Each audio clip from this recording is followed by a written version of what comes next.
Be not dismayed that her unmoved mind doth still persist in her rebellious pride.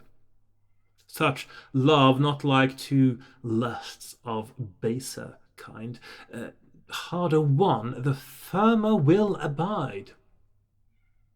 The durefull oak, whose sap is not yet dried, is long ere it conceive the kindling fyre. But when it once doth burn, it doth divide great heat, and makes his flames to heaven aspire. So hard it is to kindle new desire in gentle breast that shall endure forever.